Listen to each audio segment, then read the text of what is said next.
herding cats. So I would say that today has been a similar day. Obviously, we don't have folks that are as close to my age in press conferences regularly. Needless to say, I am pleased to have my family and families behind me who stand for life.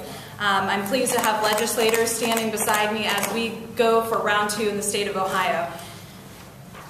We're all here for a very important reason, and that important reason is the reintroduction of the heartbeat bill in the state of Ohio.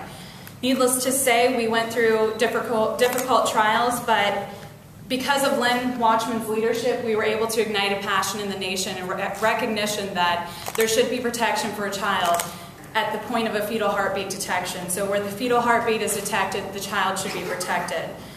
As passion was ignited, we had our own fights and our own obstacles in the state of Ohio, and so needless to say, it's a new General Assembly, and we're ready to start the fire again, and we're ready to go to battle for what we believe is most important in this world, and that is life. It's difficult when we go to battle for economic issues. You know, we had an $8 billion deficit when I started in the House of Representatives, and I was passionate about filling that hole, and we were able to be successful doing that without raising taxes. We've been successful in turning around the economic climate in this state and helping to create a climate where jobs can be produced. We've been successful in creating a higher funding education equation that is based off of results and based off of student success. And I just think we've done so much in this state, and I have to quote the William Batchelder, who said, "We're able to walk and chew gum at the same time." There's a lot of folks who say you shouldn't work on social issues, but in fact, economic issues and social issues go hand in hand. When we have 20,000 of children that are aborted on an annual basis in the state of Ohio, and we have 70,000 unfilled jobs, there might be a correlation. So it's my pleasure to stand amongst my colleagues and amongst people who believe in the same thing and have fought for the same thing and say that we are going to go for round 2. I want to tell you a little bit about the Duggars and why they're here. I have never met them before.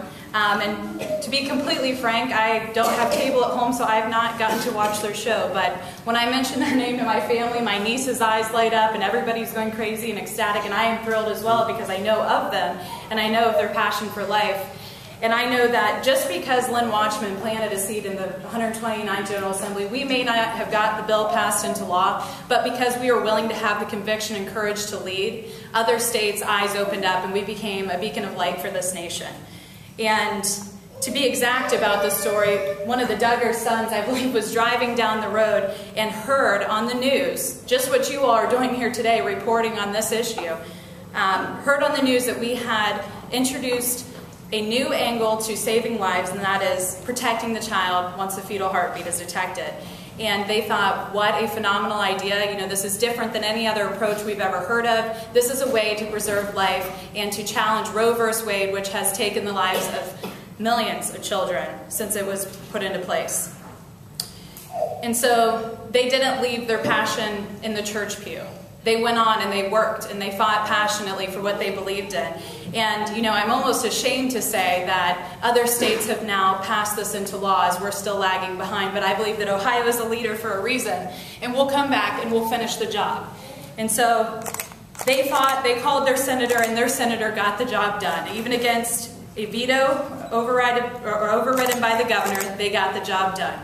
So my message today is clear and simple, and that is we're not willing to take no for an answer. We believe that every life is precious, every life is beautiful, and that we have the ability to protect a child with a medical standard that every woman should receive when going through a pregnancy. I had to reflect a little bit about my first few weeks in service, because during my first few weeks in service I cast some of the most difficult votes that there were to cast in over 30 years in this General Assembly. One of them being Senate Bill 5, which you all widely covered, and the other being the very controversial fetal heartbeat bill. It was a difficult vote to cast, but I knew it was the right vote to cast because I know the most precious things that I go to fight for in Columbus are here in my arms and in my home and in my hometown. My father, who is a former legislator, actually left a torn legal note on the dash of my car that read, "Cautious, careful people always casting about to preserve their reputation can never affect a reform."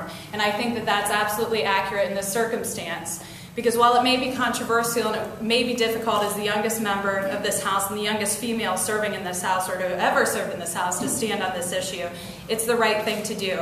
And we can't change the wave and we can't change the mindset if we don't begin to have the conversation. So I think when Susan B. Anthony went to fight for a woman's rights, she was fighting for much more than we could understand, and I believe that the message has been misconstrued. Every woman's voice matters, even if that woman's standing for life. And I'm here today for the child with no voice to say that there is viability where a fetal heartbeat can be detected.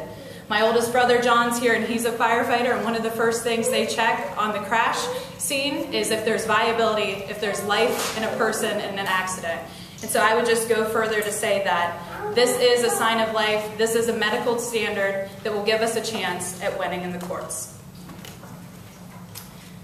I think I've said enough at this point, so I'm glad and thrilled to turn it over to the man who is passionate enough and dedicated enough to start everything. So if we can bring Lynn Wachtmann up.